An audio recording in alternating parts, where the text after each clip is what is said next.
नमस्कार दोस्तों, अनअकैडमी आपके लिए लेके आया है एक special category that is JEE NEET foundation and NTSC. आप 8th 9th 10th में होते हुए अपनी प्रिपरेशन कर सकते हो JEE NEET foundation and NTSC इस कैटेगरी में। इस कैटेगरी में आपका सिलेबस तो कंप्लीट करवाया ही जाएगा, बट साथ ही में आप अपनी जेईई की प्रिपरेशन और नीट की अर्ली प्रिपरेशन स्टार्ट कर सकते हैं आपकी 8th 9th 10th की क्लास में ही। जी हाँ, इस क्लास में रहते हुए अगर आप आगे का प्रिपरेशन कर लेते हैं तो आपको आगे किसी तरह का कोई प्रॉब्लम नहीं आएगा। और एक बात आपको बता दूं कि एक ही फीस के अंदर आपका जेईई का प्रिपरेशन भी हो रहा है, एक ही फीस के अंदर आप अगर नीट में जाना चाहते हैं नीट का प्रिपरेशन भी हो रहा है, एक ही फीस के अंदर आपका एनटीएससी का प्रिपरेशन हो रहा है, एक ही फीस के अंदर आप जिस क्लास में है उस क्लास की बैचेस भी आप कर रहे हैं। तो आपको बहुत ज़्यादा कुछ करना नहीं है, सिर्फ आपको अनअकैडमी का ऐप डाउनलोड करना है। अगर आपने ऐप डाउनलोड किया और ऐप डाउनलोड करने के बाद में अगर आपसे कोई कोड पूछता है, पवन वाघ कोड डाल के आपको आगे जाना है और सीधे सीधे सब्सक्रिप्शन लेना है। आप जब सब्सक्रिप्शन ले लेते हैं तो आपको यहाँ पर किसी भी तरह का कोई प्रॉब्लम इसमें नहीं आता है। मतलब एक ऐसी कैटेगरी है जहाँ आप तरीके से प्रिपरेशन कर सकते हैं। अगर आप रेट देख लेते हैं तो यहाँ पर एक बात समझ लीजिए कि 21,000 है वो भी सिर्फ 24 महीने का, और यहाँ 17,500 है वो है सिर्फ 12 महीने का। मतलब अगर आप इस प्राइस में भी नहीं लेना चाहते, इससे भी कम में लेना चाहते हैं, तो आपको ये करना होगा कि पवन वाघ रेफरल कोड यूज़ करना होगा। जैसे ही आप पवन वाघ रेफरल कोड यहाँ पर लगाते हो, यहाँ पर ठीक है, तो आपका प्राइस जो है वो रिड्यूस हो जाता है। 17,500 जो 21,000 का 2 साल का है आपका कोर्स, वो आपको 18,900 में पड़ता है, और 17,500 का जो है वो 15,750 में पड़ता है। मतलब सीधे सीधे आप यहाँ पर डिस्काउंट आपको 10% का मिल जाएगा। लेकिन एक बात ध्यान रखिए दोस्तों, ये जो डिस्काउंट है 10% से, ये जो डिस्काउंट है 10% से रिड्यूस हो रहा है अगले महीने 28 तारीख के बाद में, मतलब 28 फरवरी के बाद में ये 10% नहीं होगा, ये सिर्फ 5% होगा। और ये प्राइजेस भी हाइक होने वाली है, ये प्राइजेस बढ़ने वाली है। तो जितनी जल्दी हो सके आप सब्सक्रिप्शन लेकर अपनी पढ़ाई शुरू कर दीजिए। अगर आप 8th 9th 10th में हैं तो बिल्कुल राइट टाइम है आप सभी के लिए कि फटाफट सब्सक्रिप्शन लीजिए और फटाफट अपना स्टडी शुरू कर लीजिए। Hello everyone, welcome to Pavan Wagh academy.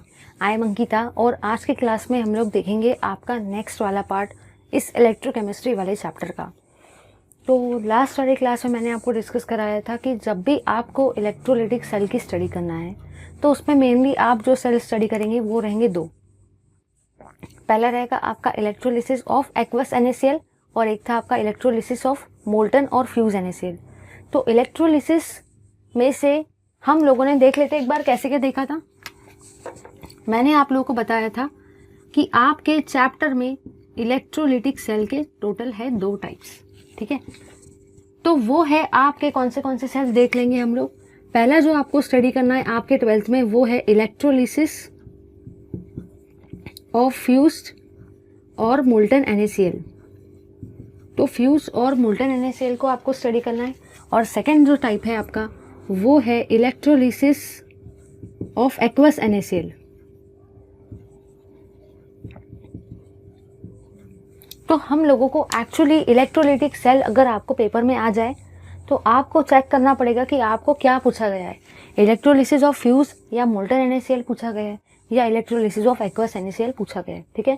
आपके बुक में इलेक्ट्रोलाइटिक सेल के बस ये 2 एग्जाम्पल है, ठीक है। चलिए, सेकेंड थिंग जो है वो ये है, जो फ्यूज्ड और मोल्टन NaCl वाला पार्ट है वो हम लोगों ने लास्ट वाले क्लास में उसका कंस्ट्रक्शन, सेल के रिएक्शंस, इलेक्ट्रोड क्या होता है, इलेक्ट्रोलाइट क्या होता है, ठीक है, सारी चीज़ें हम लोगों ने लास्ट वाले क्लास में देखी थी और इसके रिजल्ट्स भी देखे थे। साथ ही साथ मैंने आपको लास्ट वाले क्लासेस में बताया था कि किसी भी सेल को अगर आपको पेपर में लिखने का है तो आपके पॉइंट्स कौन से हैं जो आपको कवर करना है, वो भी मैंने सब बता दिया था, ठीक है। आज के क्लास में सबसे पहले तो हम लोग कवर करेंगे इलेक्ट्रोलिसिस ऑफ एक्वस NaCl को। आपके दिमाग में क्वेश्चन तो आया ही होगा कि भाई ये भी तो है NaCl, ये भी तो है NaCl, फिर फ़र्क किस चीज़ का है। तो ध्यान दो, इस NaCl के पहले आपका नाम लिखा गया है फ्यूज और मोल्टन NaCl, लेकिन इस NaCl के पहले आपका क्या नाम लिखा गया है, एक्वस NaCl। तो फ्यूज और मोल्टन NaCl और एक्वस NaCl में ज़मीन आसमान का फ़र्क है। यहाँ पे आपकी रिएक्शंस कंप्लीटली डिफरेंट रहेगी, ठीक है। एक बार इसको देख लो, फिर हम लोग पढ़ते हैं आगे। चलिए देखेंगे इस चीज़ को, इलेक्ट्रोलिसिस ऑफ एक्वस NaCl। लेकिन कैसा है ना, अगर मुझे आपको इस चीज़ को पढ़ाना है तो उससे पहले तो मुझे आपको कुछ बेसिक इन्फॉर्मेशन समझानी पड़ेगी। अगर मैं वो बेसिक नहीं पढ़ाऊंगी तो हम लोग इस टाइप के सेल को स्टडी नहीं कर पाएंगे। लास्ट वाले क्लास में मैंने इस सेल को इसलिए नहीं पढ़ाया था क्योंकि इस सेल को पढ़ने के लिए पहले बेसिक की नीड है। अगर वो बेसिक नहीं समझेगा तो ये सेल भी नहीं समझेगा। ये तो समझ गया क्योंकि इसका नाम ही था फ्यूज और मोल्टन, बट यहाँ पे एक्वस वर्ड आ रहा है, मतलब यहाँ पे एक कंसेप्ट इन्वॉल्व है। वो कंसेप्ट अगर नहीं समझेगा तो इसके रिएक्शन आप कितना भी रट्टा मार लोगे ना तो भी आपको नहीं समझेंगे। लेकिन मैं आपको गारंटी देती हूँ, मैं आपको ऐसा वो कंसेप्ट समझाऊंगी ना कि आप इसके रिएक्शंस खुद ब खुद ही एकदम फास्टली लिख दोगे। ठीक है, तो चलिए देखेंगे उस चीज़ को ज़्यादा टाइम वेस्ट किए बिना। सबसे पहली चीज़ तो आप अपने दिमाग में एक चीज़ फिट कर लो, बहुत बहुत बहुत काम की चीज़ है, याद रखो। मैं आपको हिंदी में लिख के दे रही हूँ क्योंकि आपको याद रखना है। जिसका रिडक्शन पोटेंशियल ज़्यादा, जिसका रिडक्शन पोटेंशियल होगा ज़्यादा उसका होगा रिडक्शन, उसका रिडक्शन करो। मतलब अगर आपको दो चीज़ आ जाए और अगर एक चीज़ का है रिडक्शन पोटेंशियल ज़्यादा तो आप लोग उसका क्या करवाओगे, रिडक्शन। देखो कैसे, सपोज ये है आपकी ए, ये है आपकी बी। इन दोनों में से अगर रिडक्शन पोटेंशियल बी का है ज़्यादा तो बी का क्या होगा, रिडक्शन। समझा या नहीं? मतलब काम की बात यह है कि जिसका रिडक्शन पोटेंशियल रहेगा ज़्यादा उसका क्या होगा, रिडक्शन। इतना दिमाग में फिट कर लो। अगर सपोज मैं एक एग्जांपल ले रही हूँ जिसमें बी का रिडक्शन पोटेंशियल है ज़्यादा, बी का रिडक्शन पोटेंशियल है ज़्यादा तो बी का क्या होगा, बी का होगा रिडक्शन, क्योंकि उसका रिडक्शन पोटेंशियल कैसा है, ज़्यादा। रिडक्शन पोटेंशियल है ज़्यादा, इसीलिए होगा क्या, रिडक्शन। समझा या नहीं? देखेंगे आगे। नेक्स्ट पॉइंट मेरा ये कहता है जिसका ऑक्सीडेशन पोटेंशियल रहेगा ज़्यादा, जिसका ऑक्सीडेशन पोटेंशियल रहेगा ज़्यादा, जिसका ऑक्सीडेशन पोटेंशियल रहेगा ज़्यादा उसका ऑक्सीडेशन होगा।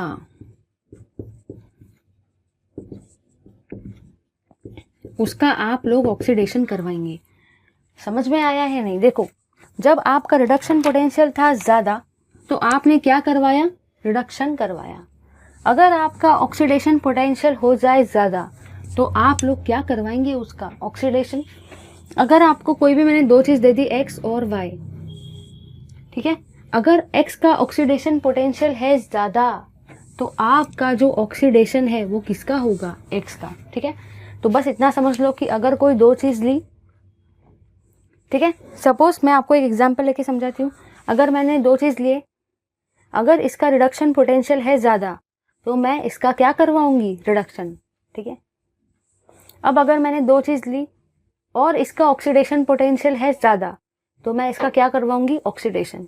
बस दिमाग में फिट कर लो, जिसका रिडक्शन पोटेंशियल रहेगा ज़्यादा आप उसका करवाओगे रिडक्शन। अगर ये सेंटेंस नहीं समझा तो आपको आने वाले एक भी सेल नहीं समझेंगे। इसलिए मैं इस चीज़ को इतना खींच रही हूँ ताकि आपके दिमाग में फिट हो जाए बिल्कुल। जिसका ऑक्सीडेशन पोटेंशियल रहेगा ज़्यादा आप उसका क्या करवाओगे, ऑक्सीडेशन। ये वाले दो लाइन हिंदी के जो मैंने लिखे, इससे आपके सारे के सारे न्यूमेरिकल सॉल्व होंगे। जब सॉल्व होंगे तब मैं समझाऊंगी कैसे होंगे। सारे के सारे सेल में भी ये कंसेप्ट लगेगा, तो ले लो इसका स्क्रीनशॉट क्योंकि बुक में ये वाली चीज़ दी नहीं है। चलिए अब देखेंगे हम लोग एक और कंसेप्ट को। अगर मुझे आपको इलेक्ट्रोलिसिस ऑफ एक्वस NaCl पढ़ाना है तो उससे पहले तो मुझे आपके कुछ बेसिक्स क्लियर करने पड़ेंगे, नहीं तो वो चीज़ पढ़ना थोड़ा सा डिफिकल्ट काम हो जाएगा। तो चलिए देखेंगे आगे। आगे मैंने यहाँ पे ये जाना, ध्यान से सुनो मैंने क्या देखा। मैंने यहाँ पे ये देखा कि आपको अगर पानी का करवाना है दो चीज़, पानी आपको दो टाइप की रिएक्शन देता है। पानी जो होता है मतलब ये आपका जो H2O, इसी का मतलब जो वाटर होता है, वो भी आपको दो टाइप की रिएक्शन देता है। पहली रिएक्शन जो वो आपको देता है वो होती है ऑक्सीडेशन रिएक्शन, और सेकंड रिएक्शन जो आपको देता है पानी वो क्या रहेगी, रिडक्शन रिएक्शन। तो अपने दिमाग में एक चीज़ फिट कर लो कि आपका जो पानी होता है ना वो आपको ऑक्सीडेशन रिएक्शन भी दिखाता है, वो आपको रिडक्शन रिएक्शन भी दिखाता है।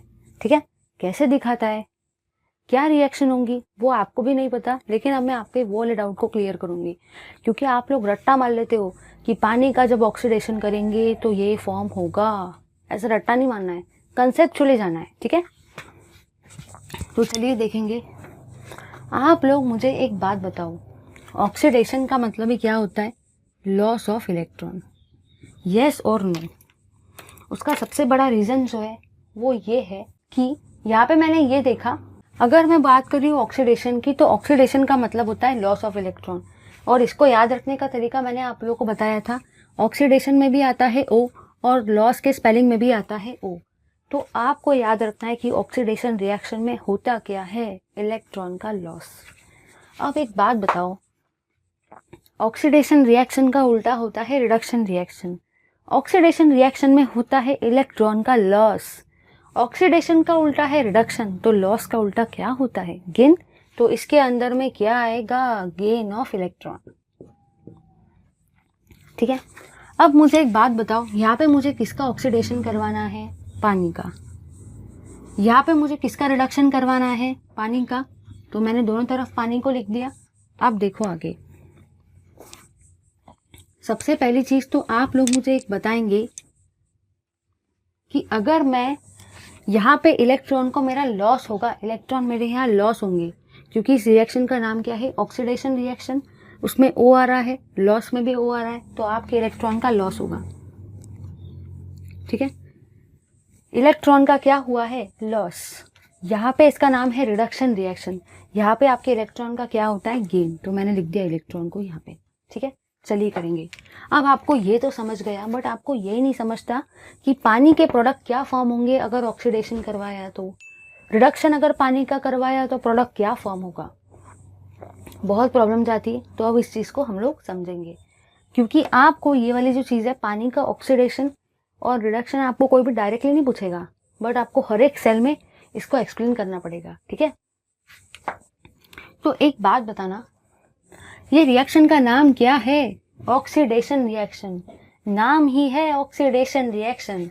तो यहाँ पे आपकी गैस कौन सी निकलेगी? Oxygen gas. याद रखो, नाम ही है ऑक्सीडेशन रिएक्शन। अगर ऑक्सीजन गैस नहीं निकली तो ये ऑक्सीडेशन नाम कैसा हो जाएगा? बदनाम, क्योंकि उसका नाम ही है ऑक्सीडेशन। अगर पानी का करवाओगे ऑक्सीडेशन, इलेक्ट्रॉन का तो लॉस होगा, बट गैस कौन सी निकलेंगी? O2 गैस, क्योंकि नाम क्या है? ऑक्सीडेशन। निकलेंगी आपकी O2 गैस। अगर यहाँ से आपकी O2 गैस निकल जाती है तो यहाँ पे क्या बचेंगे? 4H+ ion. समझ आया नहीं? तो मैंने यहाँ पे ये जानना कि यहाँ पे ऑक्सीजन गैस 2 के फॉर्म में निकल रही है, और यहाँ पे मैंने ये देखा कि यहाँ पे आपके पानी में ऑक्सीजन कितने हैं? 1, और ऑक्सीजन यहाँ पे कितने हैं? 2। इसीलिए मैंने यहाँ पे क्या लगाया है? 2। अब यहाँ पे आपके हाइड्रोजन कितने? 2 2 4, इसलिए मैंने यहाँ पे क्या लगाया है? 4। समझ गया? चलिए आएंगे यहाँ पे। यहाँ पे मैंने ये जाना कि ये है मेरी रिडक्शन रिएक्शन। यहाँ पे मेरे इलेक्ट्रॉन का क्या हो रहा है? गेन। तो यहाँ पे मैंने लिया है पानी, इसलिए मैंने इलेक्ट्रॉन का क्या करवाया है? गेन। अब मुझे एक बात बताओ, जब भी आप रिडक्शन रिएक्शन करवाते हो, रिडक्शन रिएक्शन, तो वहाँ पे आपकी गैस कौन सी निकलेगी? H2 gas. नाम सुना होगा ना। ऑक्सीडेशन में आपकी कौन सी गैस निकलती है? Oxygen gas. क्योंकि नाम ही है ऑक्सीडेशन, तो गैस का भी नाम कौन सा है? Oxygen gas. अगर नाम आ जाए रिडक्शन, तो गैस कौन सी निकलेगी? Hydrogen gas. तो यहाँ पे सबसे पहले आप लोगों ने हाइड्रोजन गैस को बाहर निकाल दिया। ठीक है, साथ ही साथ अगर हाइड्रोजन गैस बाहर निकलेगी तो आपके यहाँ से OH- आयन भी तो बाहर निकलेंगे ना। तो यहाँ से आपके 2 OH- आयन भी बाहर निकलेंगे। तो इस तरीके से ये रहेगी आपकी रिएक्शन। बस दिमाग में फिट कर लो, अगर आपको पानी दे दिया जाए, पानी का अगर ऑक्सीडेशन करवाने के लिए बोला जाए, तो ऑक्सीडेशन में क्या होता है? इलेक्ट्रॉन का लॉस। अगर पानी दे दिया जाए, उसका रिडक्शन करवाने के लिए बोला जाए, इलेक्ट्रॉन का क्या होगा? गेन। ऑक्सीडेशन में कौन सी गैस निकलेगी? Oxygen gas. तो बचेगा क्या? H+। रिडक्शन में कौन सी गैस निकलेगी? Hydrogen gas. बचेगा क्या? OH- ion. रिएक्शन को बैलेंस कर दो और लिख दो। ले लो इसका स्क्रीनशॉट। चलिए, ये तो हो गया आपका बेसिक। अब मुझे लगता है कि आप सारे के सारे हो गए तैयार मेरे साथ स्टडी करने के लिए इलेक्ट्रोलिसिस ऑफ एक्वस NaCl। मोल्डन तो सबको आता है, फ्यूज सभी को आता है, क्योंकि वो कैसा है? बहुत इजी। लेकिन अब बात करते हैं हार्ड वाले की, एक्वस NaCl की, ठीक है। तो एक्वस NaCl के लिए सारे के सारे रिएक्शंस को बनाने के लिए मैंने आपको कर दिया है रेडी, क्योंकि मैंने आपको समझाया है वो सारा बेसिक जो अभी हम लोगों को लगेगा। तो चलिए ज़्यादा टाइम वेस्ट किए बिना स्टडी करेंगे अपनी मेजर पार्ट को, जिसका नाम है इलेक्ट्रोलिसिस ऑफ एक्वस NaCl। चलिए देखेंगे। तो हेडिंग है आपका इलेक्ट्रोलिसिस ऑफ एक्वस NaCl।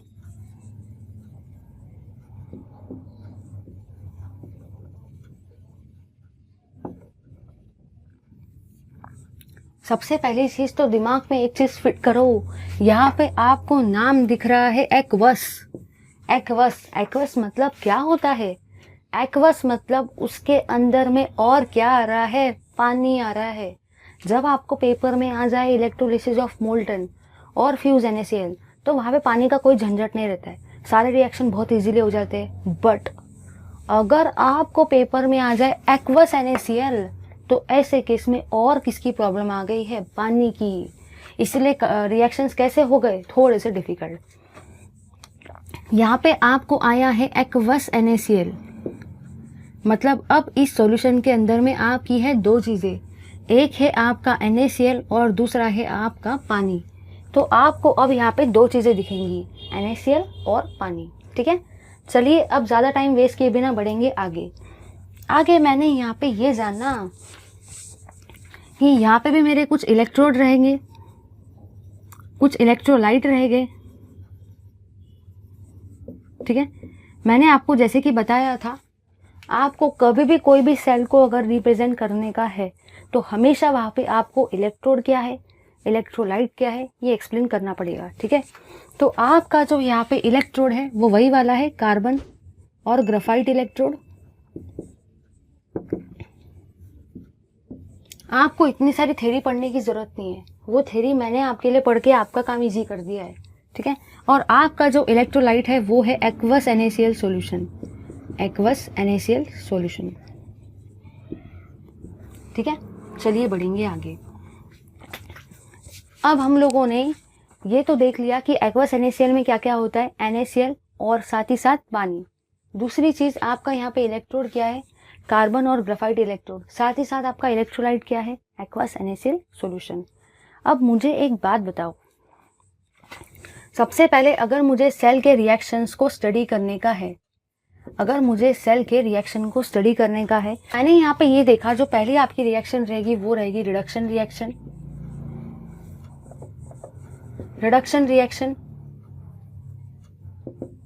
और सेकेंड रिएक्शन जो रहेगी आपकी वो रहेगी ऑक्सीडेशन रिएक्शन,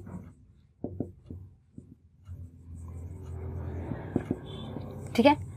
चलिए पढ़ेंगे इस चीज़ को। सबसे पहली चीज़ तो ये है, देखो यहाँ पे रिडक्शन करवाना, आप सभी को पता है कि रिडक्शन का मतलब क्या होता है। रिडक्शन का मतलब होता है आपका गेन ऑफ इलेक्ट्रॉन। तो मैं यहाँ पे वही चीज़ को लिख दूंगी कि जो भी आपकी रिडक्शन रिएक्शन है ना, रिडक्शन रिएक्शन, ध्यान देना है क्योंकि यहाँ पे कंसेप्ट छुपा हुआ है, ये पढ़ना इतना आसान नहीं है जितना आसान आप समझ रहे हो। रिडक्शन रिएक्शन में होता क्या है, गेन ऑफ इलेक्ट्रॉन, और ये होता कहाँ पे है, ऑकर्स एट कैथोड। ये भी मैंने आप लोगों को लास्ट वाले क्लास में समझा के दिया था। साथ ही साथ आपका जो भी है ऑक्सीडेशन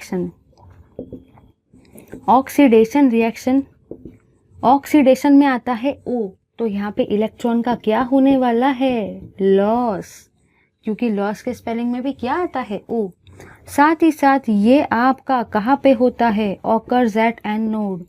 याद है मैंने आपको लास्ट वाले क्लास में बताया था OA, तो OA मतलब आपका ऑक्सीडेशन जो है वो कहाँ पे होता है, एनोड पे।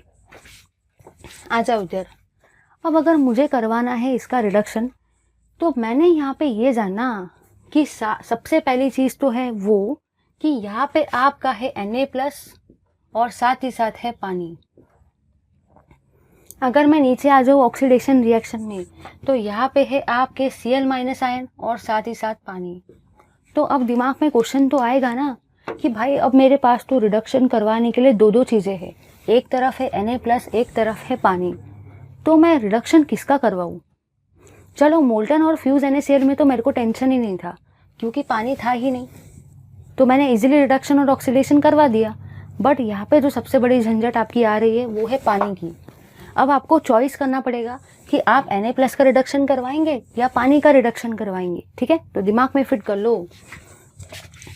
आपका जो होता है ना पानी हैव हाई रिडक्शन पोटेंशियल,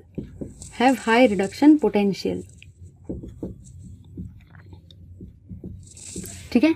तो मैंने यहाँ पे ये जानना कि Na+ और पानी में से मुझे पता नहीं है कि मुझे रिडक्शन किसका करवाना है, तो दिमाग में फिट कर लो कि वाटर का रिडक्शन पोटेंशियल कैसा होता है, ज़्यादा। Water have high reduction potential than sodium. अब मुझे एक बात बताओ, मैंने अभी आप लोगों को एक सेंटेंस बताया था जिसका रिडक्शन पोटेंशियल है ज़्यादा, उसका क्या होता है, रिडक्शन। यहाँ पे पानी का रिडक्शन पोटेंशियल है ज़्यादा, तो पानी का क्या होगा, रिडक्शन। चलिए करेंगे रिडक्शन को पानी के।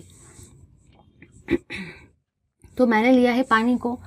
रिडक्शन रिएक्शन का मतलब ही क्या होता है, इलेक्ट्रॉन का गेन, तो मैंने इसमें डाले इलेक्ट्रॉन को। और अभी मैंने आप लोग को बताया था कि जब भी हम लोग पानी का करवाते हैं रिडक्शन, तो वहाँ पे कौन सी गैस निकलती है, हाइड्रोजन गैस। साथ ही साथ आपके यहाँ पे और क्या फॉर्म होंगे, साथ ही साथ यहाँ पे आपके फॉर्म होंगे 2OH- आयन।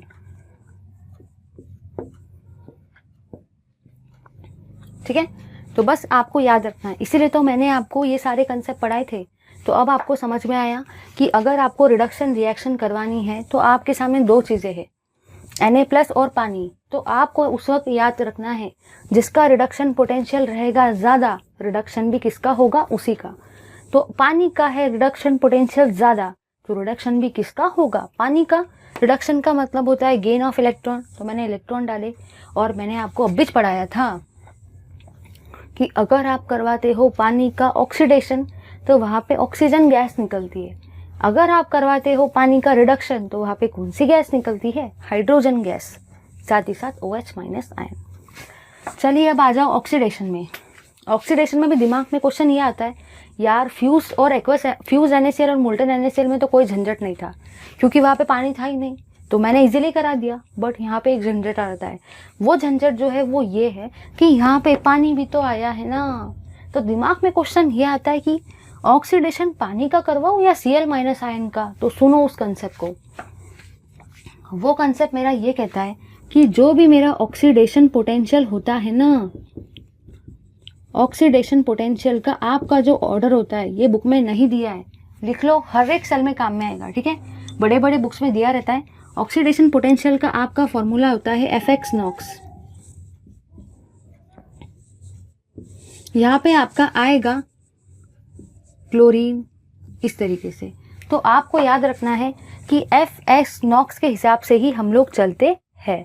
मतलब ये है आपके ऑक्सीडेशन पोटेंशियल का वैल्यू।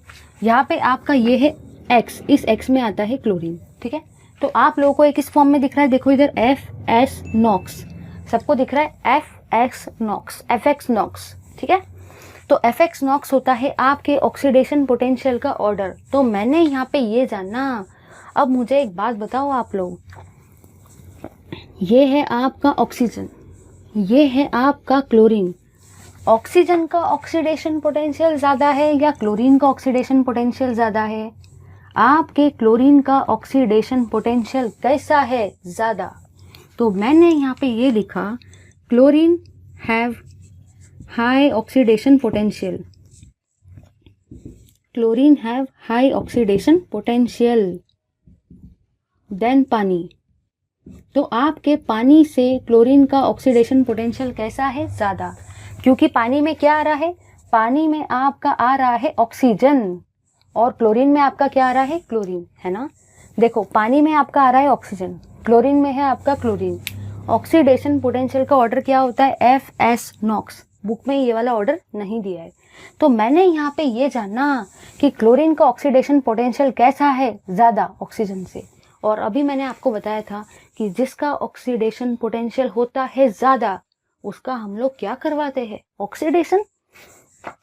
अब यहाँ पे क्लोरीन का ऑक्सीडेशन पोटेंशियल है ज़्यादा, तो हम लोग दोनों में से ऑक्सीडेशन किसका करवाएंगे, क्लोरीन का।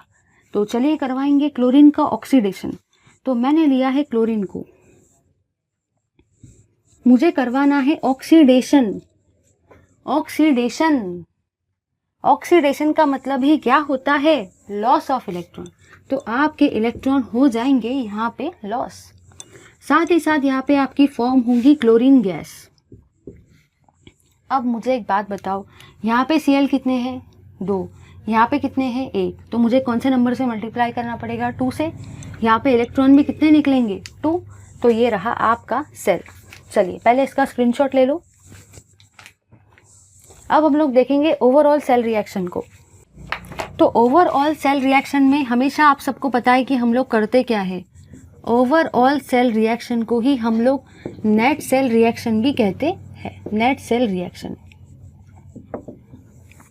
इसमें मैंने यहाँ पे ये जाना कि आपकी जो ऑक्सीडेशन रिडक्शन रिएक्शन का वैल्यू क्या है? 2 पानी plus 2 electron gives H2 plus 2 OH minus ion. जो ये रिएक्शन थी उसको एज इट इज़ मैंने देख के लिख दिया। सेकेंड रिएक्शन आपकी कौन सी है? 2Cl minus gives Cl2 plus 2 electron. चलिए अब मुझे एक बात बताओ, 2 इलेक्ट्रॉन है, 2 इलेक्ट्रॉन क्या हो गए? कैंसल। लेफ्ट हैंड साइड वाले को लेफ्ट हैंड साइड में लिखेंगे,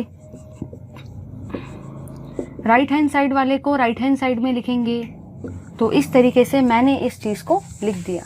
आगे मैंने यहाँ पे ये जाना कि मेरी सबसे पहले तो यहाँ पे पेल ग्रीन कलर की क्लोरीन गैस रिलीज होगी। ये है मेरे सारे के सारे रिजल्ट्स। जब भी आप कोई भी सेल को एक्सप्लेन करते हो तो लास्ट में आपको रिजल्ट देने का है। Pale green colour chlorine gas liberates at anode. देखो यहाँ से सब लोग, यहाँ पे आपकी क्लोरीन गैस निकल रही है। कहाँ पे निकलेगी? एनोड पर।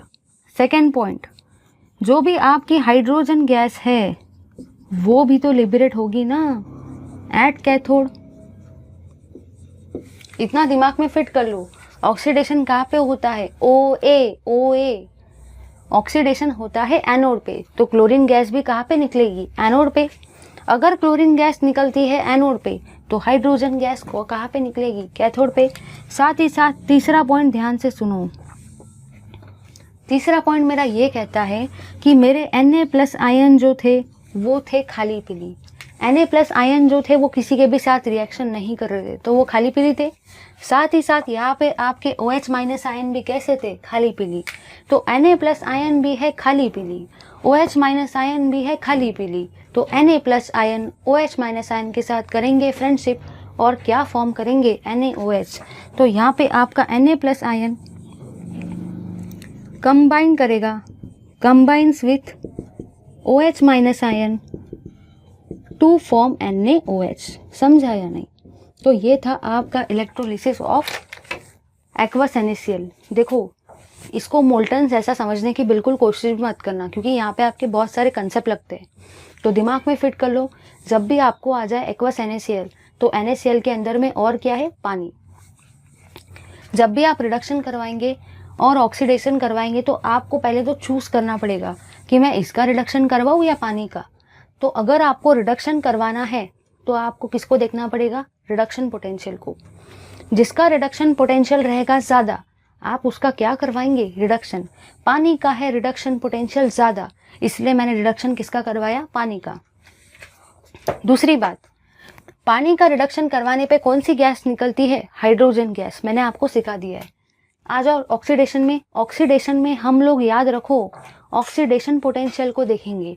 फिर से दिमाग में क्वेश्चन आया Cl- का कराऊँ या पानी का कराऊँ? तो याद रखो FS नॉक्स, O फॉर पानी एंड Cl कहाँ पे? यहाँ पे। क्लोरीन का ऑक्सीडेशन पोटेंशियल है ज़्यादा, तो ऑक्सीडेशन भी किसका होगा? क्लोरीन का। इसलिए मैंने किसका ऑक्सीडेशन करवाया? क्लोरीन का। ऑक्सीडेशन का मतलब ही क्या होता है? इलेक्ट्रॉन का लॉस। और ओवरऑल सेल रिएक्शन को लिख दिया। ठीक है, तो ले लो इसका स्क्रीनशॉट। मैंने इसको एकदम बेस्ट तरीके से आपको एक्सप्लेन किया है। ठीक है, ले लो स्क्रीनशॉट। चलिए हमारा यहाँ पे ये वाला इलेक्ट्रोलिटिक सेल का पार्ट होता है ख़त्म। अब हम लोग बढ़ेंगे आगे क्वांटिटेटिव एस्पेक्ट्स के ऊपर में। क्वांटिटेटिव एस्पेक्ट्स जो भी है आपके एस्पेक्ट्स ऑफ इलेक्ट्रोलिसिस, ये काम का है, क्योंकि यहाँ पे जितने भी फॉर्मूले आने वाले हैं निकल करके वो सारे के सारे फॉर्मूले कहाँ पे यूज़ हो गए? न्यूमेरिकल्स में। इसलिए यहाँ पे थोड़ा सा ध्यान दो। ये चीज़ समझ गई तो न्यूमेरिकल्स भी मैं आपको सारे इजीली समझा दूंगी। तो चलिए देखेंगे quantitative aspects of electrolysis. So next heading आपका है quantitative aspects of electrolysis.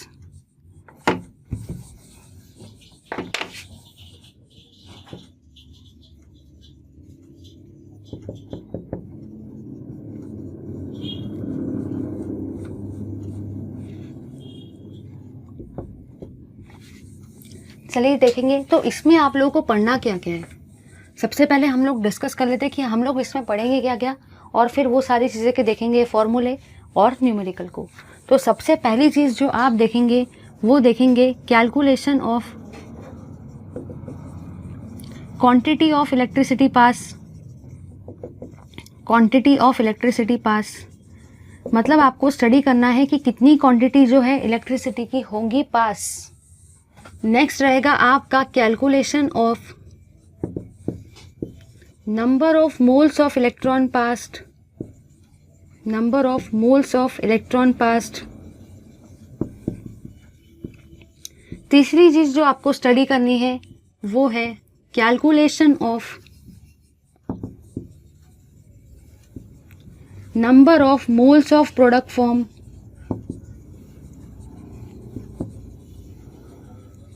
Fourth thing जो आपको यहाँ पे पढ़नी है वो है calculation of mass of product form.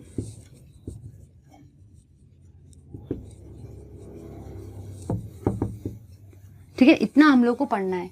Calculation of मास में आपको दो चीजें पढ़नी है। सबसे पहला रहेगा इंडिविजुअल सॉल्यूशन और सेकंड आपको पढ़ना है सॉल्यूशन इन सीरीज। तो मैंने ओवरऑल आपको ये बताया है कि आपको क्वांटिटेटिव एस्पेक्ट्स ऑफ इलेक्ट्रोलिसिस में टोटल ये 5 या 4 चीज़ें को पढ़ने का है। ठीक है, पहला रहेगा आपका calculation of electricity passed, quantity of electricity passed. Second रहेगा number of moles of electron pass. Third रहेगा number of moles of product form. और लास्ट रहेगा आपका calculation of mass of product form, जिसमें आपको 2 चीज़ें स्टडी करना है। इंडिविजुअल सॉल्यूशन के केस में क्या फॉर्मूला रहेगा इसका, और अगर सॉल्यूशन सीरीज में कनेक्ट हो जाए तो उसका फॉर्मूला क्या रहेगा। हर एक जगह से पेपर में क्वेश्चन आता है, तो आपको याद रखना है इस चीज़ को। आए हैं प्रीवियस ईयर में पेपर्स में क्वेश्चंस। चलिए देखेंगे आगे, सभी को स्टेप बाय स्टेप स्टडी करेंगे। सबसे पहले देखेंगे इसको, फर्स्ट वाले पॉइंट को। एक और बात, ये थोड़ा सा आपको टफ लगेगा क्योंकि ये वाला पार्ट आता है फिजिक्स का। अगर आपको ये चीज़ समझ गई तो आपको जो फिजिक्स में इलेक्ट्रिक वाला पार्ट है, मतलब फिजिक्स 2 वाला पार्ट, वहाँ पे कैलकुलेशंस में काफ़ी हेल्प मिलेगी, क्योंकि ये करंट वाला पार्ट वहाँ पे आता ही है। ठीक है, तो चलिए देखेंगे इस चीज़ को, तो आपका वहाँ पे भी ये वाली चीज़ अच्छी हो जाएगी, मतलब बेस्ट हो जाएगी। चलिए देखेंगे फर्स्ट पॉइंट जो हम लोग देखेंगे वो रहेगा आपका calculation of quantity of electricity passed. Quantity of electricity past, इस पॉइंट को देखेंगे हम लोग सबसे पहले। तो मैंने यहाँ पे जो चीज़ जानी वो ये है, आपको याद रखना है कि आपकी जो Q है ना, Q का मतलब होता है क्वांटिटी, Q का मतलब होता है I इंटू टी। ठीक है, आपका Q का मतलब क्या होता है, I इंटू टी। याद रखना है, इस फॉर्मूले को फिट कर लो दिमाग में। वहाँ पे जो भी आपका Q है, इस Q का मतलब है quantity of electricity passed. Quantity of electricity pass, जो भी आपकी इलेक्ट्रिसिटी पास होने वाली है उसकी जितनी भी है क्वांटिटी, Q फॉर क्वांटिटी। तो यहाँ पे है Q, इसलिए यहाँ पे भी क्या है, क्वांटिटी। यहाँ पे जो भी आपका I है वो है आपका करंट, और करंट का यूनिट क्या होता है, एम्पियर। आपका जो भी यहाँ पे T है, इसको भूल के भी टेम्परेचर मत समझना, ये क्या होता है, टाइम। और टाइम है आपका सेकंड में। दिमाग में इतनी चीज फिट कर लो, टाइम है आपका सेकंड में। क्वेश्चन में आपको एग्जामिनर हमेशा टाइम को देता है मिनट में, लेकिन आप उसको मिनट में लेके कैलकुलेशन कर लेते हो और लास्ट में यूनिट चेंज ही नहीं करते। तो आपको फिट कर लो दिमाग में कि पहले आपको उसको सेकंड में कन्वर्ट करना है, उसके बाद ही आप कैलकुलेशन को करो। ठीक है, याद रखना है टाइम का यूनिट आपको सेकंड ही लेके चलना है।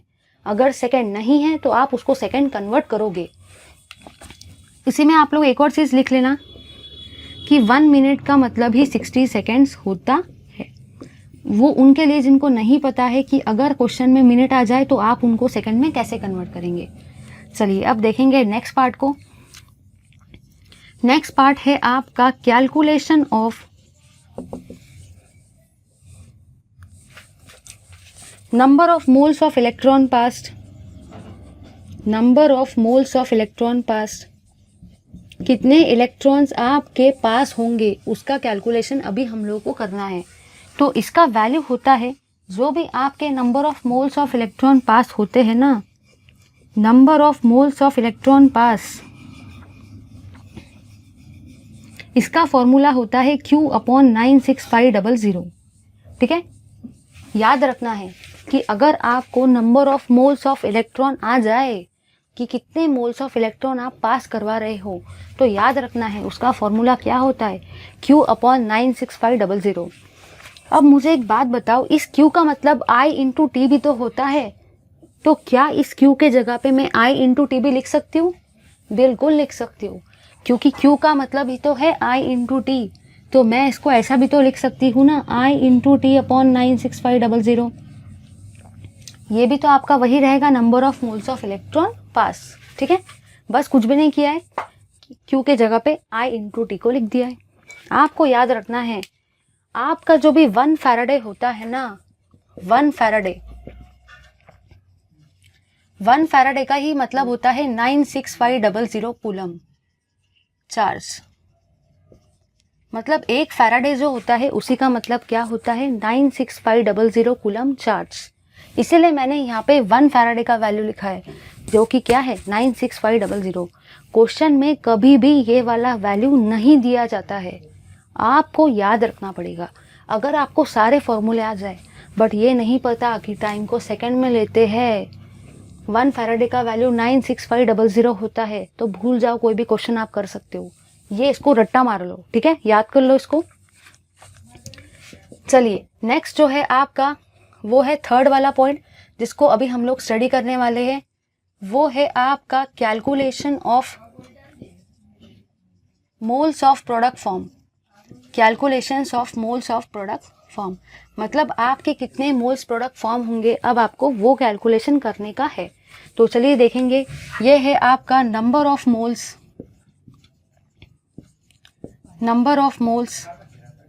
Of product form. ठीक है, तो इसका वैल्यू रहता है आपका Q/96500 इंटू मोल रेशो। अब दिमाग में तो क्वेश्चन आया होगा ना कि चलो मुझे Q समझ गया, 96500 भी समझ गया कि वो 1 फैराडे का वैल्यू है, बट ये मोल रेशो क्या चीज़ है, तो समझो, पहले मैं समझाती हूँ उसको भी। आपके जो भी number of moles of product form होते हैं उसका फॉर्मूला क्या रहता है, Q/96500 इंटू मोल रेशो। बस वही चीज़ है, इसको मोल रेशो से क्या कर दिया, मल्टीप्लाई। चलिए बढ़ेंगे आगे। फोर्थ थिंग जो आपको आने वाली है वो है आपका मोल रेशो। दिमाग में क्वेश्चन में तो आया होगा ना कि मोल रेशो है क्या, तो अब समझेंगे मोल रेशो है क्या। तो मोल रेशो जो होता है वो होता है, mole ratio is equal to the number of moles of product upon number of moles of electron. तो मोल रेशो जो होता है उसका फॉर्मूला होता है number of moles of product upon number of moles of electron. फिर भी दिमाग में क्वेश्चन तो आ ही रहा होगा, यार ये फॉर्मूला तो समझ गया बट है क्या कैलकुलेशन में। तो चलिए देखेंगे कैलकुलेशन में है क्या। तो मैंने यहाँ पे ये जानना कि अगर मुझे कोई भी सपोज एक एग्जाम्पल आ जाए, A+2 इलेक्ट्रॉन्स गिव्स A। ठीक है, अगर आपको क्वेश्चन में कुछ ऐसा आ जाए तो मुझे एक बात बताओ, जो भी आपके एरो के राइट हैंड साइड में होता है वो आपका क्या रहता है, प्रोडक्ट। जो भी आपके एरो के लेफ्ट हैंड साइड में होता है वो आपका क्या रहता है, रिएक्टेंट। और ये वाले क्या है आपके, इलेक्ट्रॉन्स। तो अगर मुझे इसका निकालना है मोल रेशो, तो मुझे बताओ मोल रेशो का फॉर्मूला क्या है, number of moles of product. Product के कितने मोल है, इस प्रोडक्ट के सामने कौन सा नंबर आया है, 1, upon number of moles of electron. Electron के सामने कितना नंबर आया है 2, तो ये हो गया आपका मोल रेशो। समझा या नहीं? तो मोल रेशो का मतलब क्या होता है? Number of moles of product upon number of moles of electron. यहाँ पे प्रोडक्ट के कितने मोल है? 1। इलेक्ट्रॉन के कितने मोल है? 2। Product upon electron. समझा या नहीं? पहले ले लो आप लोग इतने पार्ट का स्क्रीनशॉट। मैंने बहुत अच्छे तरीके से आपको एक्सप्लेन किया इस चीज़ को। अब हम लोग बढ़ेंगे फिर आगे। चलिए अब देखेंगे कुछ आगे के टर्म्स को, कुछ आगे के क्वांटिटेटिव एक्सपेक्ट्स को। अब बढ़ेंगे आगे। तो आगे मैंने यहाँ पे ये जाना, सबसे पहली चीज़ तो दिमाग में फिट कर लो, जहाँ पे भी फॉर्मूले में आएगा Q, उसी का मतलब क्या होता है? I into T. मैं सेपरेट फॉर्मूलाइज नहीं लिखने वाली हूँ, अपने दिमाग में फिट कर लो। Q आया, वहाँ पे आप I इंटू टी भी लिख सकते हो। ठीक है, चलिए देखेंगे आगे। आगे मुझे करना है calculation of mass of product form. मुझे देखना है calculation of mass of product form. सबसे पहली चीज तो फिट कर लो, यहाँ पे मोल्स है, यहाँ पे मास है। कुछ स्टूडेंट सोचते हैं ये तो डबल डबल हो गया। देखो यहाँ पे आपका मोल्स है और यहाँ पे आपका क्या है? मास। तो मास का आपका जो फॉर्मूला होता है, मास का मतलब ही होता है W। तो इसका फॉर्मूला क्या हो जाएगा? Q upon 96500 into mole ratio into molecular मास। ठीक है, याद रखना है Q upon 96500 into mole ratio into molecular मास। कुछ भी नहीं करने का है। नंबर ऑफ मोल्स पता है तो मास निकाल सकते हैं ना, आप सबको पता है। नंबर ऑफ मोल्स का ही मतलब क्या होता है? मास अपॉन मॉलिक्यूलर मास, पता है ना? तो अगर मैंने नंबर ऑफ मोल्स को मॉलिक्यूलर मास से मल्टीप्लाई कर दिया तो मुझे क्या मिल जाएगा? मास। सबको पता है नंबर ऑफ मोल्स का मतलब होता है मास अपॉन मॉलिक्यूलर मास। अगर मुझे मास चाहिए तो मुझे नंबर ऑफ मोल्स को मॉलिक्यूलर मास से मल्टीप्लाई करना पड़ेगा। तो बस मैंने इसी चीज़ को यहाँ पे लिख दिया और काय से मल्टीप्लाई कर दिया? मॉलिक्यूलर मास से। समझा या नहीं? ये मोल्स का वैल्यू ये है, इसको लिख दिया, मॉलिक्यूलर मास से कर दिया मल्टीप्लाई, मुझे क्या मिल गया? मास। इस Q के जगह पे क्या मैं I इंटू टी भी लिख सकती हूँ? बिल्कुल लिख सकते हैं।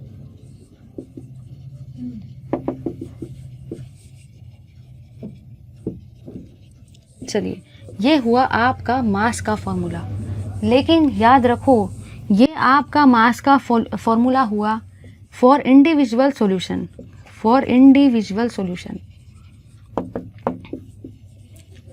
जब भी आपको क्वेश्चन में पूछा जाए calculative mass of product form, तो हमेशा आपको आंखें खोल के उस क्वेश्चन में देखने का है कि आपको जो मास पूछा गया है ना प्रोडक्ट का, वो देखो सॉल्यूशन अकेला है या सॉल्यूशन की सीरीज है।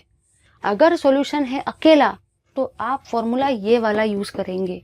बट अगर आपको क्वेश्चन में आ जाए calculate the mass of product form if the solution are in series, अगर सॉल्यूशन सीरीज में आ जाए तो आपका फॉर्मूला डिफरेंट रहेगा। समझा या नहीं? ऐसा नहीं करना है कि कुछ भी कहीं पे भी कुछ भी फॉर्मूले अप्लाई करती है। याद रखना है, मास पूछा गया है तो चेक करो इंडिविजुअल सॉल्यूशन है या सॉल्यूशन कैसा है, सीरीज में। तो चलिए, ये हुआ आपके इंडिविजुअल सॉल्यूशन के लिए। अब हम लोग देखेंगे आपके मास का फॉर्मूला क्या रहेगा जब सॉल्यूशन आ जाए इन सीरीज। अगर आपको आ जाए solution in series, calculation of mass of product form if solution are in series,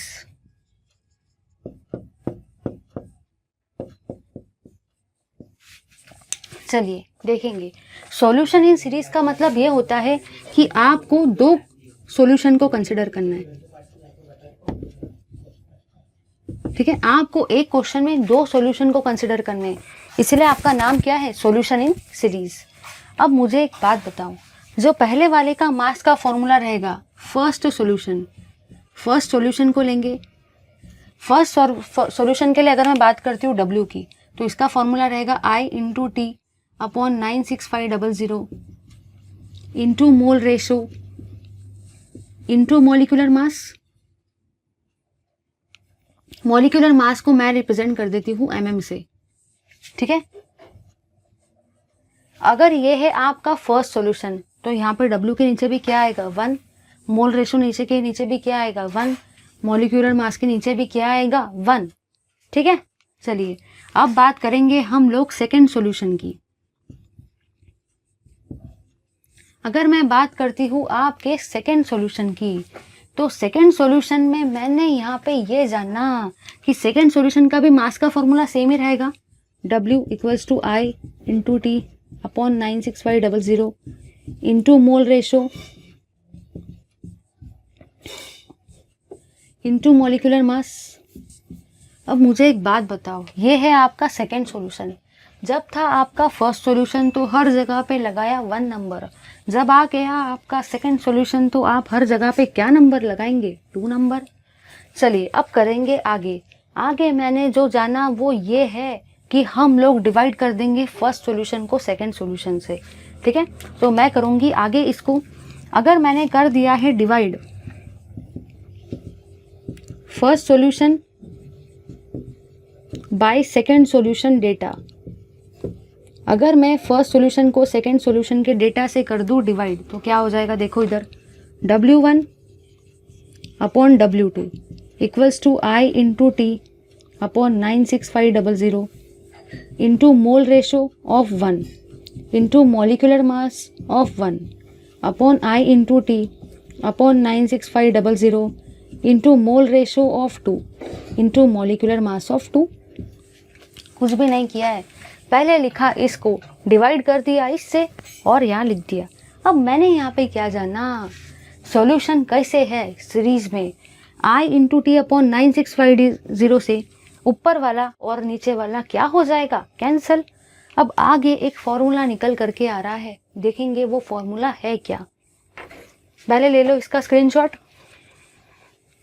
चलिए आपका जो फॉर्मूला यहाँ पे आ रहा है ना वो ये है कि जो भी आपका W1 है उसका वैल्यू आ रहा है mole ratio of 1 into molecular mass of 1।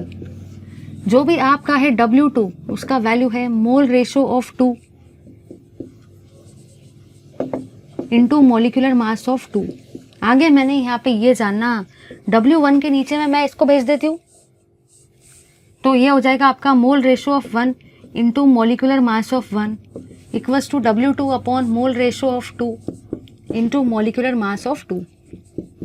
कुछ भी नहीं करना है, इसको भेज दो यहाँ, इसको भेज दो यहाँ, उसी चीज़ को। तो ये रहेगा आपका फॉर्मूला जब आपके सॉल्यूशन कैसे है, सॉल्यूशन आर इन सीरीज। समझा या नहीं। तो आपको अगर निकालना है मास तो आपको देखना है कि सॉल्यूशन इंडिविजुअल पूछा गया है या सीरीज में।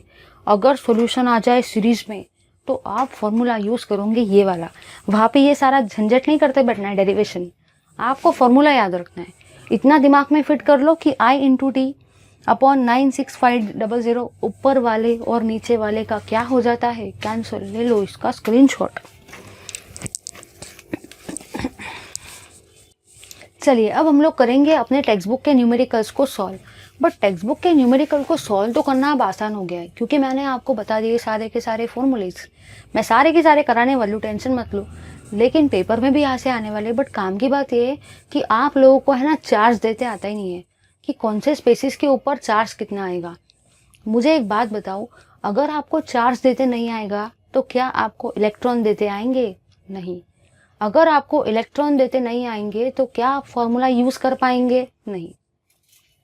इसका मतलब ये हुआ कि अगर आपको कोई भी फॉर्मूला यूज़ करना है तो पहले तो आपको 1 फैराडे का वैल्यू पता होना चाहिए, आपको चार्ज देते आना चाहिए, इलेक्ट्रॉन देते आने चाहिए, रिएक्शन लिखते आनी चाहिए और फिर ही आप फॉर्मूले को कर सकते हैं यूज़। टेंशन मत लो क्योंकि मैं आपको अभी बताऊंगी कि किसी भी चीज़ को ऊपर चार्ज कैसे देंगे एक ट्रिक के साथ। क्योंकि क्वेश्चन में एग्जामिनर आपको चार्ज देता ही नहीं है, वो आपको बस देता है क्वेश्चन। आप सोचते हो कि मुझे आ जाएगा बट पेपर में जाके फंस जाते। तो मैं आप लोगों को बताऊंगी कि चार्ज कैसे देते हैं। तो चलिए देखेंगे इस पार्ट को, बहुत काम की चीज़ है, ध्यान से सुनना।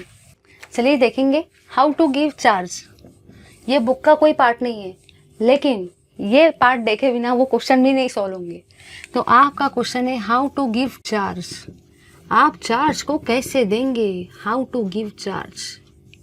तो यहाँ पे देखना है खूब ध्यान से। तो मैंने यहाँ पे ये जाना, आप लोगों ने सुना है HCl के बारे में, H2SO4, HNO3, H3PO4, और कौन से एसिड के बारे में सुना है। चलिए इतना ही लेते हैं फिलहाल। तो आपने इसके अलावा और कोई एसिड कॉमनली नहीं सुने होंगे, वैसे तो बहुत सारे। अब मुझे एक बात बताओ, आप सबको पता है क्या इस Cl के ऊपर में कितना चार्ज आएगा और SO4 के ऊपर में कितना आएगा? नहीं पता है, क्योंकि आप लोग रट्टा मार के जाते हो कि SO4 के ऊपर में 2 आता है, Cl के ऊपर में 1 आता है। रट्टा नहीं मारना है। अब देखो कैसे आएगा। मुझे एक बात बताओ, यहाँ से आपने कितने H को निकाला है बाहर? कितने H को निकालेंगे बाहर? इस कंपाउंड के अंदर में H कितने हैं? 1। तो कितने H को बाहर निकालेंगे? 1। आपने एक H+ को बाहर निकाला, एक H+ को। तो इस Cl के ऊपर में कितना चार्ज आएगा? इस Cl के ऊपर में चार्ज आएगा 1-, क्योंकि ये जो Cl है कितने हाइड्रोजन के साथ अटैच है? 1 हाइड्रोजन के साथ। इसलिए इस क्लोरीन के ऊपर में कितना चार्ज आया? 1-। आ जाओ नीचे। यहाँ है आपका SO4। क्या आपको पता है कि SO4 के ऊपर कितना चार्ज आता है? पता है तो बहुत अच्छी बात है, नहीं पता है तो वो लोग भी अभी सुन लो। ये जो SO4 है ये कितने हाइड्रोजन के साथ अटैच है? 2 हाइड्रोजन के साथ। तो SO4 के ऊपर में हमेशा चार्ज कितना आता है? 2-, क्योंकि यहाँ पे क्लोरीन है 1 हाइड्रोजन के साथ अटैच, तो क्लोरीन के ऊपर चार्ज आया 1-। यहाँ पे आपका SO4 है 2 हाइड्रोजन के साथ अटैच, तो इसके ऊपर चार्ज कितना आएगा? 2-। अब मुझे एक बात बताओ, यहाँ पे आ जाते हैं HNO3 पर। कुछ बच्चे तो बिना सोचे समझे HNO3 में देख लेते, NO3 में 2-, 3-, 4-, कुछ भी बड़बड़ करते। आपको देखना है ये NO3 कितने हाइड्रोजन के साथ अटैच है? 1 हाइड्रोजन के साथ। तो NO3 के ऊपर चार्ज कितना आएगा? 1-। आ जाओ यहाँ पे, ये है आपका PO4। PO4 कितने हाइड्रोजन के साथ है अटैच? 3 हाइड्रोजन के साथ। तो आपके PO4 पे कितना चार्ज आएगा हमेशा? 3-। तो मुझे बताओ, क्या सच में आपको रट्टा मारने की जरूरत पड़ी? नहीं। इनके बिना क्वेश्चन सॉल्व नहीं होंगे। कैसे नहीं होंगे बताती हूँ। बस याद रखो HCl, H2SO4, HNO3, H3PO4। अगर आपको इनके चार्ज आ गए ना, सारे कैलकुलेशन आप खुद ही कर डालोगे। सबसे पहले लो इसका स्क्रीनशॉट, या एक और चीज़ समझ लो। अब आ जाओ यहाँ पे, अगर मैं आपको कहीं पे दे दूँ AgCl, ठीक है। अब मुझे देने का है कि भाई Ag के ऊपर में चार्ज कितना रहेगा, तो आप लोगों को आता ही नहीं Ag के ऊपर में चार्ज कितना रहेगा। मुझे एक बात बताओ कि Cl के ऊपर में चार्ज कितना होता है? 1-। Cl के ऊपर में चार्ज कितना होता है? 1-। अभी मैंने देखा ना, Cl के ऊपर है चार्ज 1-, तो Ag के ऊपर चार्ज क्या रहेगा? उसका उल्टा 1+। अगर चार्ज है 1+, तो इलेक्ट्रॉन भी कितने रहेंगे? 1। तो पहले आप लोग सारे के सारे अनायंस के ऊपर का चार्ज निकालना सीख लो। याद रखो HCl से Cl- आयन फॉर्म होगा, H2SO4 से SO4 2-, HNO3 से NO3 1-, और H3PO4 से PO4 3-। चार्ज कितना आएगा वो आपको समझ में आ गया। जितने हाइड्रोजन के साथ वो रहेगा अटैच, उसके ऊपर उतना ही नेगेटिव चार्ज आएगा। अब Cl के ऊपर हमेशा चार्ज कितना आता है? 1-। तो Ag के ऊपर कितना चार्ज रहेगा? उसका उल्टा 1+। अगर चार्ज है 1+ Ag के ऊपर, तो इलेक्ट्रॉन भी कितने रहेंगे? 1। ठीक है। अगर आपको क्वेश्चन में कहीं पे आ जाए ZnSO4, कुछ स्टूडेंट्स यहाँ पे 1+, 2+, अलग अलग 3+ अलग अलग चार्ज दिखे आते, तो मुझे बताओ SO4 आपके H2SO4 से फॉर्म हो रहा है। SO4 के ऊपर 2- चार्ज आ रहा है, SO4 के ऊपर में 2- चार्ज आ रहा है, तो Zn के ऊपर कितना चार्ज आएगा? उसका उल्टा +2। अगर चार्ज है +2, तो इलेक्ट्रॉन कितने रहेंगे? 2। चलिए देखेंगे आगे। आगे मैंने यहाँ पे ये जाना, अगर आपको कहीं पे आ जाए AlCl3, ठीक है, AlCl3, या रहने दो, इसको बाद में स्टडी करेंगे, तो पहले ले लो इसका स्क्रीनशॉट। अब हम लोग देखेंगे न्यूमेरिकल्स को, क्योंकि न्यूमेरिकल्स इनके बिना सॉल्व नहीं होंगे। चलिए एक और एग्जाम्पल को ले लेते हैं।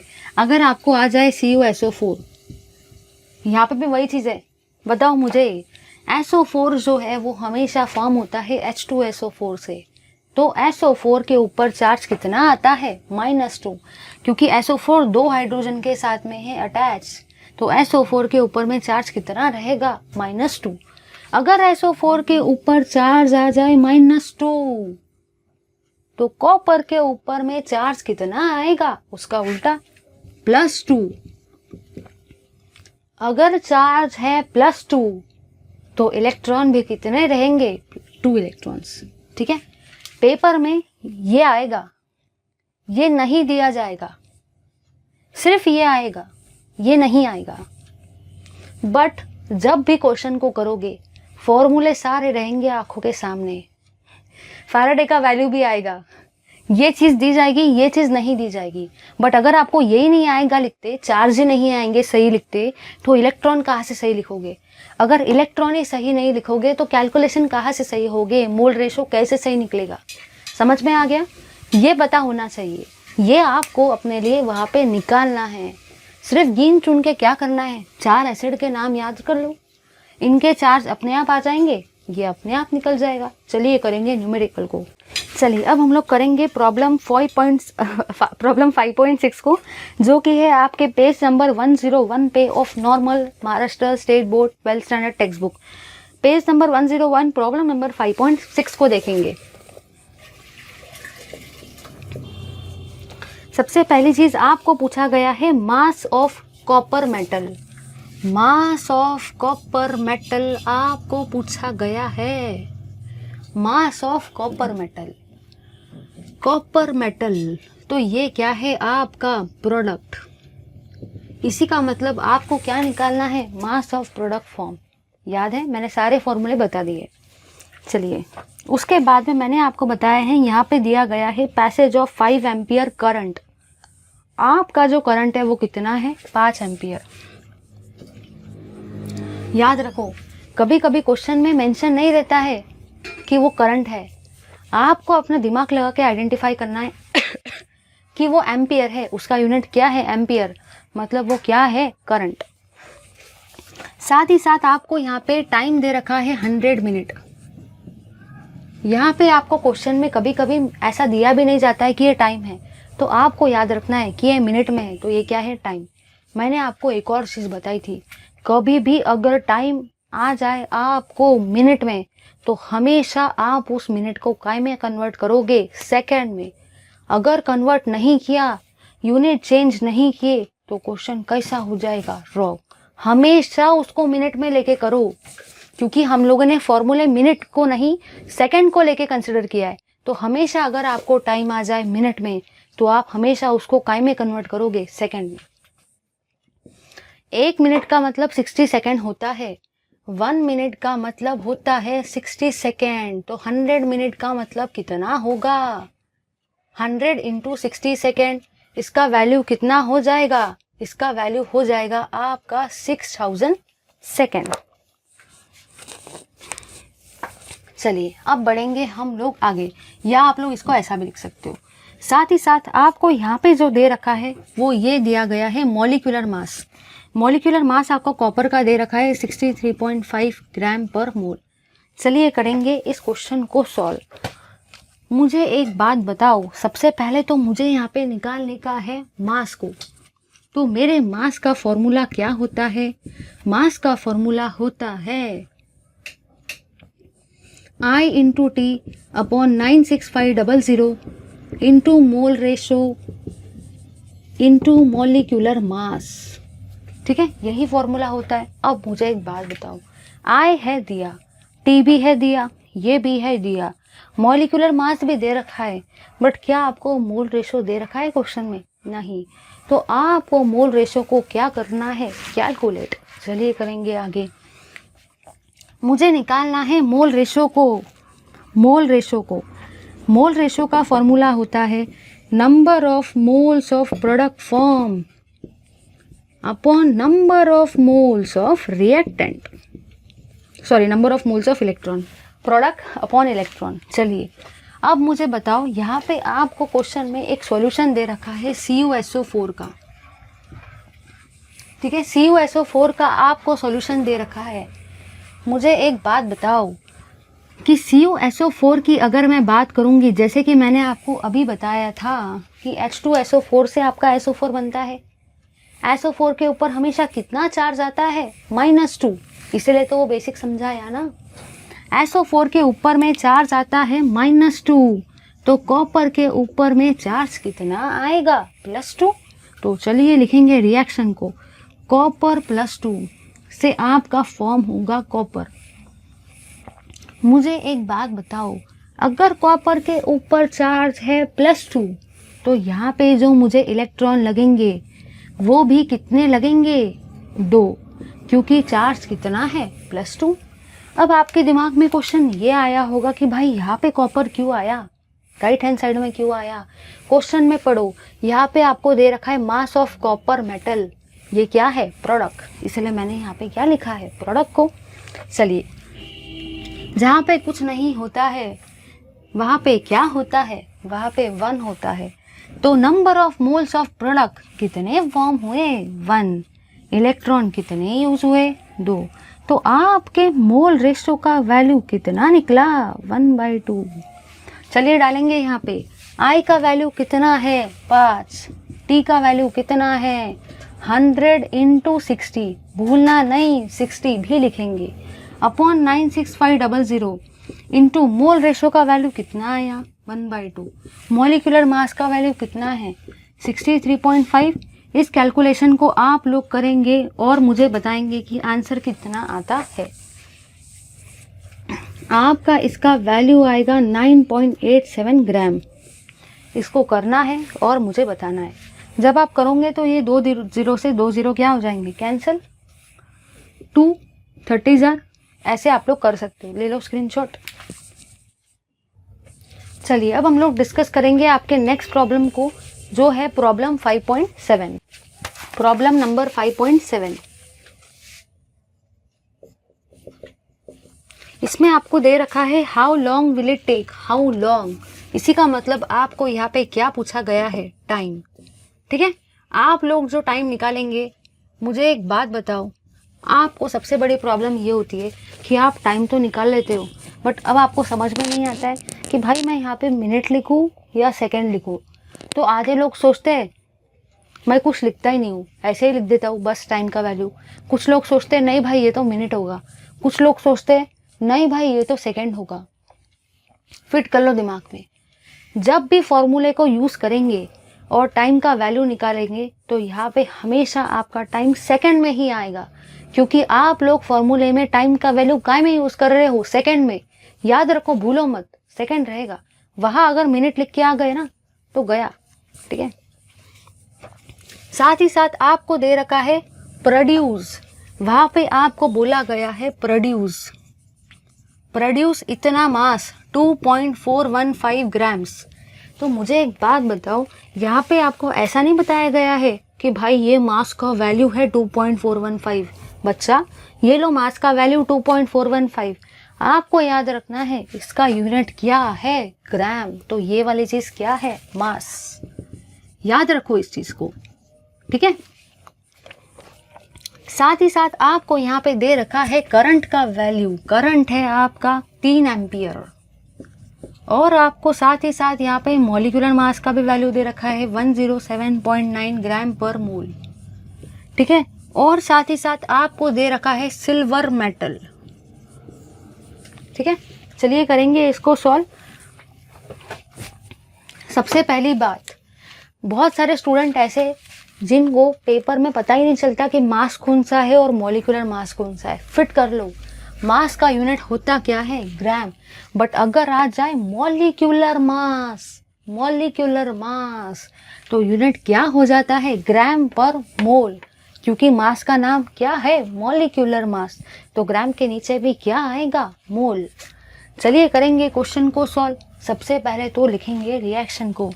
जब भी आपकी सिल्वर मेटल की रिएक्शन आती है, याद कर लो, सिल्वर मेटल हमेशा +1 ऑक्सीडेशन स्टेट में ही एग्जिस्ट करता है। सिल्वर +1 के अलावा और कोई भी ऑक्सीडेशन स्टेट में एग्जिस्ट नहीं करता। ये आप लोग पढ़ेंगे ट्रांजिशन और इनर ट्रांजिशन एलिमेंट्स के चैप्टर में, ठीक है। तो Ag1+, मुझे एक बात बताओ, सिल्वर के ऊपर हमेशा चार्ज कितना आता है? +1। आंखें बंद करके याद कर लो। अगर चार्ज है +1 तो यहाँ पे इलेक्ट्रॉन भी कितने रहेंगे? 1, ठीक है। चलिए सबसे पहले तो मुझे यहाँ पे लिखने का है मास का फॉर्मूला, जो कि होता है I/T/96500 into molecular mass into mole ratio, ठीक है। यहाँ पे आपको निकालना है टाइम, तो टाइम का फॉर्मूला क्या हो जाएगा? W into 96500 upon I into molecular mass into mole ratio, ठीक है। कुछ भी नहीं करने का है, इसको लेके गई ऊपर, इन सबको लेके आ गई नीचे, क्योंकि मुझे टाइम का वैल्यू निकालना है। चलिए मुझे सबसे पहले तो मोल रेशो को निकालना है। क्वेश्चन में ये सब दे रखा है, बट क्या मोल रेशो दिया है? नहीं, मोल रेशो ना तो दिया है, ना तो कभी क्वेश्चन में दिया जाएगा, वो आपको अपने लिए निकालना है। तो चलिए देखेंगे मोल रेशो को। मोल रेशो का फॉर्मूला क्या होता है? Number of moles of product upon number of moles of electron, ठीक है। प्रोडक्ट का वैल्यू कितना है? 1। इलेक्ट्रॉन का वैल्यू कितना है? 1। तो वैल्यू कितना आएगा? 1। चलिए करेंगे। W का वैल्यू कितना है? 2.415 96500। करंट का वैल्यू कितना है? 3 एम्पियर। मॉलिक्यूलर मास कितना है? 107.9। मोल रेशो का वैल्यू कितना है? 1। इसको आप लोग करेंगे सॉल्व। इसका वैल्यू आपका आएगा 720 सेकेंड्स। देखो यहाँ पे आपको क्वेश्चन में ऐसा नहीं बोला गया है कि बच्चा टाइम मिनट में निकालो, तो जब तक ये नहीं पूछा गया है, ऐसा नहीं पूछता है एग्जामिनर। आपको सिर्फ वो अगर टाइम पूछेगा सेकंड में ही बताएंगे, सेकंड में ही आंसर को लाएंगे। यहाँ पे मिनट मत लिख देना, ठीक है। Thank you very much for watching this video. If you find this video interesting, please do like, share and subscribe. Like तो बनता ही है। Video was very nice. Thank you very much.